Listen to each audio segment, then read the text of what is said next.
بسم اللہ الرحمن الرحیم۔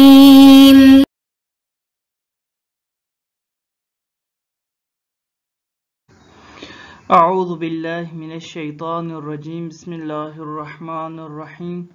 عزیز طلباء کرام، السلام علیکم ورحمۃ اللہ وبرکاتہ۔ امید ہے آپ سب خیر و عافیت سے ہوں گے۔ جواہر البلاغہ حصہ دوم، سبق نمبر 44۔ جیسا کہ آپ عزیزان جانتے ہیں، استعارہ اصلیہ اور استعارہ طبعیہ کے بارے میں بحث ختم ہو گئی ہے، اور استعارہ طبعیہ کے بعد چند تنبیہات ہیں انہی کے بارے میں۔ تو ان میں سے ایک تنبیہ ہم پڑھ چکے تھے، آج دوسری اور تیسری تنبیہ پڑھتے ہیں۔ دوسری تنبیہ اس بارے میں ہے کہ استعارہ میں لفظ مستعار جو کہ مشبہ بہ ہوتا ہے، اس کو معنی وضعی سمیت مستعار بناتے ہیں، کیونکہ استعارہ حقیقت سے بلیغ تر ہے۔ اب اگر مستعار کو معنی وضعی سمیت مستعار نہ لیں تو ایسی صورت میں اس میں مبالغہ نہ ہوگا۔ بات بالکل آسان ہے۔ مشہور کے مطابق یا علماء سلف کے مطابق استعارہ میں جو لفظ مستعار ہے وہ مشبہ بہ ہے، بے شک وہ استعارہ تصریحیہ ہو یا استعارہ مکنیہ ہو۔ البتہ جہاں تک سکاکی کی بات ہے، سکاکی کے مطابق استعارہ مکنیہ میں جو لفظ مستعار ہے وہ مشبہ ہے، مشبہ بہ نہیں ہے، یعنی جو ذکر ہے بس وہی مستعار ہے۔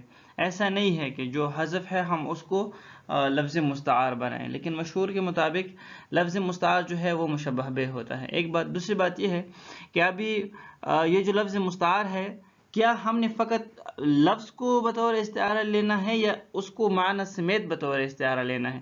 تو فرماتے ہیں کہ ہم نے لفظ کو بطور اس کے معنی سمیت استعارہ کے طور پر لینا ہے۔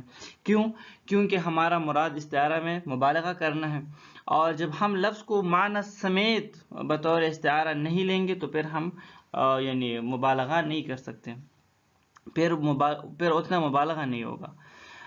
ایک بات، دوسری بات یہ ہے کہ معنی سمیت ہم اس لیے لفظ کو لے لیتے ہیں کیونکہ استعارہ حقیقت سے بلیغ تر ہے۔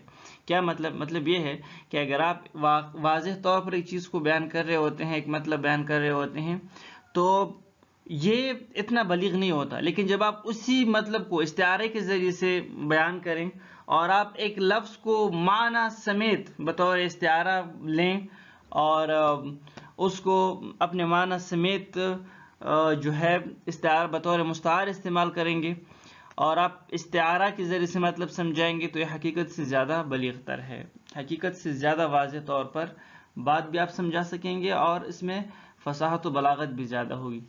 اب اگر مستعار کو معنی وضعی سمیت مستعار نہ لیں تو ایسی صورت میں اس میں پھر مبالغہ نہ ہوگا، جو مبالغہ آپ کرنا چاہتے ہیں پھر وہ اس میں نہ ہوگا۔ یہ کوئی اتنی اہم باتیں نہیں ہیں، بس یہ ہے کہ بلکہ ان میں سے کافی ساری چیزیں تو آپ سمجھ بھی چکے ہیں ان تنبیہات میں سے اصل سبق میں بھی، اور بس اضافی کچھ باتیں ہیں، ایسی باتیں نہیں ہیں کہ جس کا اصل بحث سے کوئی زیادہ ہی اہم تعلق ہو۔ تیسری تنبیہ اس بارے میں ہے کہ استعارہ اصلیہ میں اسم جامد جو ہوتا ہے ضروری ہے کہ وہ اسم جنس ہو یا معول بہ اسم جنس ہو، یہ بھی آپ پڑھ چکے ہیں، اسم علم نہ ہو بس۔ اب معول بہ اسم جنس کا مطلب کیا ہوتا ہے؟ معول بہ اسم جنس ایک ایسا اسم علم ہوتا ہے کہ جس کا معنی وضعی کچھ اور ہوتا ہے، لیکن بعد میں اس میں ایک ایسا وصف آ جاتا ہے کہ گویا کہ وہ اس ذات میں شامل ہو جاتا ہے، جس کی وجہ سے پھر وہ اسم علم نہیں رہتا بلکہ اسم جنس کی طرح بن جاتا ہے، اس لیے اس کو معول بہ اسم جنس قرار دیتے ہیں۔ البتہ اس کو اسم مشتق قرار نہیں دیتے کیونکہ وہ وصف اس کے معنی وضعی کا جز نہیں ہوتا۔ یہ بات بھی بالکل آسان ہے۔ معول بہ اسم جنس یعنی ایک ایسا اسم کہ جو ہوتا تو اسم علم ہے، لیکن آپ اس کے ساتھ ایک اضافی صفت جو ہے وہ ایڈ کر دیتے ہیں جس کے بعد وہ اسم علم نہیں رہتا، جزئی نہیں رہتا بلکہ کلی معنی پر دلالت کر رہا ہوتا ہے۔ مثلا حاتم ہے، اب حاتم تو اسم علم ہے، لیکن جب آپ حاتم کے ساتھ جود کو ایڈ کر دیتے ہیں تو پھر یہ کلی بن جاتا ہے اور یہ پھر معول بہ اسم جنس بن جاتا ہے۔ اب اگر کوئی کہے کہ بھئی حاتم تو مثلا اسم فاعل ہے، اس کو ہم مشتق کیوں نہ بنائیں، اس کو ہم مشتق کیوں قرار نہ دیں کہ اس کو ہم مثلا اسم جنس قرار دیتے ہیں؟ اس کی وجہ یہ ہے یا یعنی اس میں فاعل ہو یا کوئی بھی اسم ہو، لیکن جس کے ساتھ جو معول بے اسم جنس ہے اس کو ہم اس میں مشتق کیوں قرار نہ دیں؟ کیونکہ اس کے ساتھ ایک وصف آ جاتا ہے، ایک وصف کو ساتھ ایڈ کر دیتے ہیں اس میں علم. اگر ہم اس کو اس میں مشتق بنائیں تو زیادہ بہتر ہے. معول بے اسم جنس کیوں کرتے ہیں؟ اس لیے کرتے ہیں کیونکہ جو وصف ہم نے اس کے ساتھ ملایا ہے نا، وہ اس کے معنی وضعی کا جز نہیں ہے. حاتم کا معنی وضعی کچھ اور ہے، اس کے ساتھ ہم نے جود کو ملایا ہے. جود کا حاتم کے معنی وضعی سے کوئی تعلق نہیں ہے، لہذا اس وجہ سے ہم اس کو معول بے اسم جنس قرار دیتے ہیں، خود اسم جنس قرار نہیں دیتے. عبارت کی طرف آتے ہیں، اس میں کوئی مشکل نقطہ نہیں ہے. التنبیہ الثانی ان المستعار هو اللفظ المشبہ بہ. فرماتے ہیں کہ جو مستعار ہے وہ لفظ مشبہ بہ ہوتا ہے، یعنی استعارہ میں لفظ مستعار ہمیشہ کے لیے لفظ مشبہ بہ ہی ہے. ولیکن مع لحاظ معناہ الوضعی، ساتھ آپ یہ بھی سمجھیں کہ یہ تو باہر کے پہلے پڑھ چکے ہیں کہ لفظ مستعار استعارہ میں مشبہ بہ ہی ہوتا ہے مشہور علماء کے مطابق. البتہ جو سکاکی ہے اس کے مطابق جو ذکر ہے وہی مستعار ہے. ہاں، ولیکن مع لحاظ معناہ الوضعی، لیکن جہاں تک بات اس کے معنی کی، یعنی جہاں تک بات اس کے مستعار لینے کی ہے، بطور استعارہ لینے کی ہے، تو فقط ہم لفظ کو بطور استعارہ نہیں لیتے بلکہ ساتھ معنی وضعی کو بھی بطور استعارہ لے لیتے ہیں، معنی سمیت اس لفظ کو بطور استعارہ لے لیتے ہیں. وذالک لأن البلغاء جزموا بأن الاستعارہ ابلغ من الحقیقہ. یہ ہم کیوں کرتے ہیں ایسا؟ اس لیے کیونکہ جو بلغاء ہیں وہ اس بات کو پر یقین رکھتے ہیں کہ یہ جو استعارہ ہے یہ حقیقت سے زیادہ بلیغ تر ہے. استعارہ کے ذریعے سے جو مطلب آپ سمجھائیں گے وہ زیادہ بلیغ تر ہے اگر آپ حقیقتاً ایک مطلب آپ سمجھا دیتے ہیں جیسا ہے ویسے. فَإِن لَمْ يَكُنْ نَقْلُ الْإِسْمِ بِلِحَاظِ الْمَعْنَى الْوَضْعِي لَمْ يَكُنْ فِيهِ مُبَالَغَةٌ. اب اگر آپ کسی اسم کو مثلا نقل کرتے ہیں لیکن اس کو معنی سمیت نقل نہیں کرتے تو پھر اس میں وہ مبالغہ نہیں رہتا. اذ لا مبالغۃ فی اطلاق الاسم المجرد عن معناه. ایک ایسا اسم کہ جس کو آپ نے معنی سمیت نقل نہیں کیا، فقط اسم آپ نے نقل کیا، تو فقط اسم کے ساتھ ہم کرتے کیا ہے؟ اسم جس معنی پر دلالت کرتا ہے جب اس معنی سمیت ہم اس کو نقل کرتے ہیں تو تب مبالغہ آتا ہے، یا تب مبالغہ جو ہے وہ انتہا درجے کا ہو جاتا ہے. التنبیہ الثالث ظہر ان الاستعارۃ الاصلیہ ما کان المستعار فیہا اسم جنس غیر مشتق سواء کان اسم جنس حقیقتا کاسد وقاتل او تعویلا کما فی الاعلام المشہورہ بنوع من الوصف کحاتم فی قولک رأیت اليوم حاتما ترید رجلا کامل الجود. تیسری تنبیہ میں یہ بتانا چاہتے ہیں کہ جہاں تک استعارہ اصلیہ کی بات ہے تو فرماتے ہیں کہ استعارہ اصلیہ میں جو مستعار ہوگا نا، ضروری ہے کہ وہ کیا ہوں؟ اس میں جنس ہو، یعنی اس میں جامد ہو.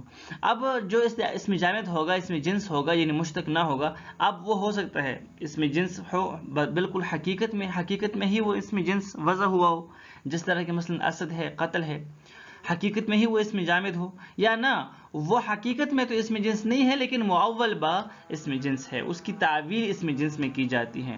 جس طرح کہ مثلا وہ مشہور اعلام، وہ مشہور اسما کے جس کو بطور وصف استعمال کیا جاتا ہے، جس کے ساتھ ایک وصف ایڈ کر کے اس وصف کے لیے وہ مشہور ہوتے ہیں. مثلا حاتم ہے تو حاتم ہے تو مثلا اس میں فاعل، لیکن اس کے ساتھ ایک وصف ایڈ کیا گیا ہے جو کہ جود ہے، اور اس وجہ سے یہ ایک قسم کا یعنی معول با اس میں جنس بن گیا ہے. ایک نوع پر دلالت کر رہا ہے، بھی ایک کلی پر دلالت کر رہا ہے، فقط ایک اسپیسیفک ایک جزئی نام پر دلالت نہیں کرتا. مثلا اگر آپ کہتے ہیں کہ میں نے آج حاتم کو دیکھا، تو آپ کا مطلب کیا ہے؟ یعنی میں نے ایک ایسے بندے کو دیکھا جو سخی ہے.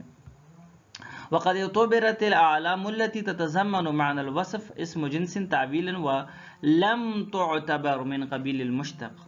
فرماتے ہیں کہ یہ جو ہم کہتے ہیں نا کہ یہ جو اعلام مشہورہ ہے کہ جس کے ضمن میں ہم ایک وصف کو ایڈ کر دیتے ہیں، تو اب اس کو ہم کیا کرتے ہیں؟ اس کو ہم اس میں جنس قرار دیتے ہیں، یعنی معول بے اس میں جنس کرتے ہیں. اس کو ہم جو ہے اس میں مشتق قرار نہیں دیتے. ایسا ہم کیوں کرتے ہیں؟